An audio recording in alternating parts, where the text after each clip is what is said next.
Baik, Assalamualaikum warahmatullahi wabarakatuh. Perkenalkan, nama saya Gusti Farazan. Pada video kali ini, saya ingin membagikan sebuah tutorial bagaimana cara mengkonfigurasi database pada HCI. Baik, yang pertama tentu saja kita nyalakan terlebih dahulu XAPP-nya ya. Apache dan juga MySQL-nya nyalakan terlebih dahulu. Selanjutnya kita ke Chrome, kita ke phpMyAdmin. Di sini saya sudah membuat satu buah database yang bernama database alumni ya. Di sini database-nya berisi table user. Ini kita klik. Nah, di sini di dalam table user, di sini ada username, password serta level. Nah, jenis dari username-nya adalah varchar. Ininya ukuran atau itunya 50, passwordnya adalah teks, levelnya adalah ada admin, user dan juga operator. Nah ya, di sini cara untuk mengganti jenisnya menjadi admin, user dan operator. Kalian klik itu kan, tinggal masukkan saja admin, user dan juga operator. Kirim. Baik, selanjutnya kita ke buka terlebih dulu coordinatornya, baik sampai ktdocs, sistem alumni, aplikasi, konfigurasi, dan database. Oke. Selanjutnya di sini untuk username-nya kalian tulis saja root, lalu database-nya kalian tulis database alumni yang ada di sini ya. Bebas kalian mau namanya apa, tapi harus ada sama ininya ya, database-nya. Nah, setelah itu kita save. Nanti database-nya yang ditampilkan dari ini adalah ini ya, yang ini nih, table user. Oke. Baik, selanjutnya kita klik new file, buat user.php seperti ini ya. Ya, kalian masukkan new file itu atau nama dari user.php-nya ke controller. Kalian masukkan saja dari sistem alumni, lalu lalu aplikasi, lalu ke controller, masukkan user.php. Oke, baik, di sini nama kelasnya itu adalah user dari nama file tersebut. Lalu di sini ada CI controller, digunakan untuk semua controller untuk mendapatkan akses ke fitur dasar pengendalian aplikasi. Lalu index, ini adalah metode default yang akan dipanggil saat pengguna mengakses endpoint yang terkait dengan controller ini. Dalam banyak kasus ini berfungsi atau bertujuan sebagai halaman utama untuk controller ya. Lalu di bawahnya ini ada codingan lagi. Ini digunakan untuk memuat model user. Ini memungkinkan controller untuk mengakses fitur-fitur atau fungsi-fungsi yang didefinisikan sebagai model tersebut, termasuk fungsi untuk mengambil data pengguna. Lalu baris dari ini, keluar data user sampai sini ya. Ini untuk mengambil metode tampilkan user dari model user untuk mendapatkan semua data pengguna dari table user ini ya. Oke. Selanjutnya di sini saya buat baris lagi yang bernama table view atau view. Nah, digunakan untuk memuat view atau view user yang berada di dalam folder user. Data yang diambil sebelumnya akan diteruskan ke view ini sehingga dapat ditampilkan kepada pengguna. Oke, selanjutnya di sini saya buat lagi. Di sini kan tadi saya sudah bilang membuat model user. Selanjutnya kita klik new file, buat model user. Ini codingannya. Dan ini codingan untuk user.php. Lalu model usernya. Oh ya, untuk model user kita masukkan atau simpan ke sini ya, ke model. Pertama ke sistem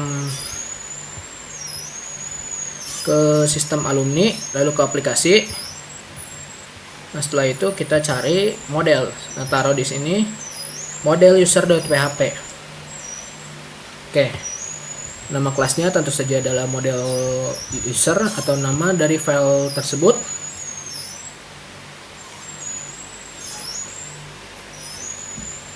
Lalu di sini ada CI model. Sama seperti CI controller, fungsinya juga bisa dibilang masih sama ya.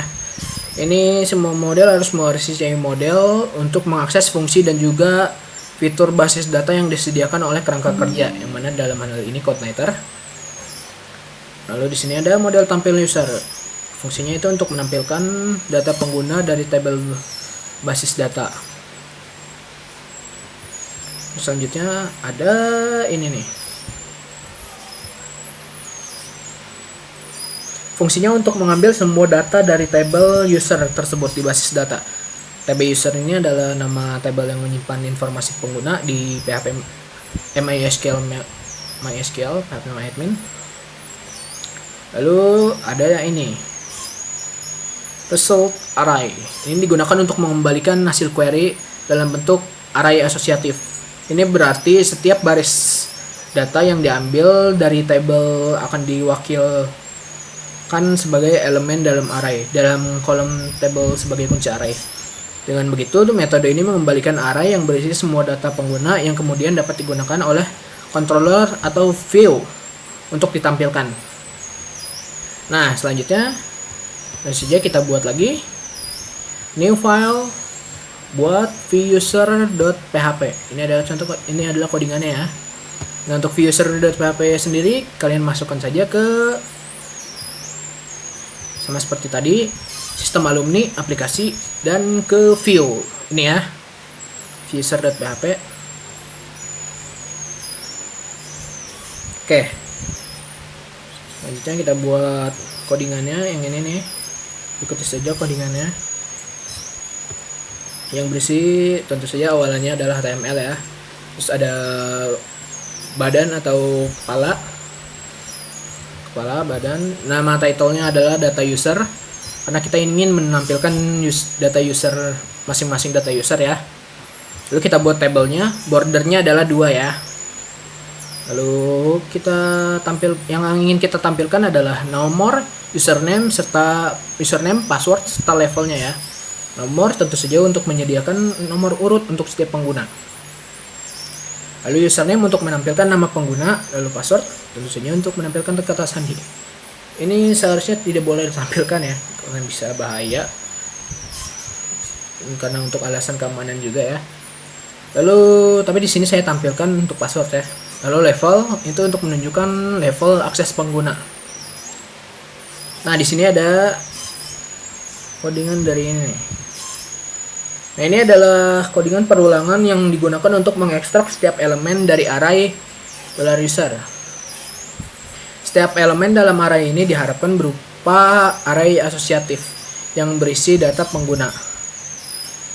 $number ini diinisialkan dengan nilai 1 untuk nomor urut ya. Jadi nanti urutannya 1 bukan 0. Di sini ada $nomor urut, ini untuk nomor urut. Lalu $username untuk nama pengguna. Lalu ini password kata sandi, lalu level untuk levelnya. Seperti admin, tadi admin, operator, sama pengguna ya, user. Oke. Baik, mungkin cukup sekian penjelasan dari saya. Saya ulangi lagi, ini ada database, kalian ganti nama database-nya menjadi database alumni atau database apapun yang ada di sini ya, di localhost PHP MyAdmin. Lalu user.php-nya ini kalian ketik saja, masukkan di controllers ya, di sistem alumni, di aplikasi, lalu controllers. Lalu model user juga sama di sistem alumni, lalu di aplikasi dan models. Ini juga sama, masukkan ke view ya. Nah, nanti pas kita running di CodeIgniter-nya, maka tampilannya akan seperti ini nih. Oke, baik, mungkin cukup sekian materi dari saya. Mohon maaf apabila ada kesalahan kata. Wassalamualaikum warahmatullahi wabarakatuh.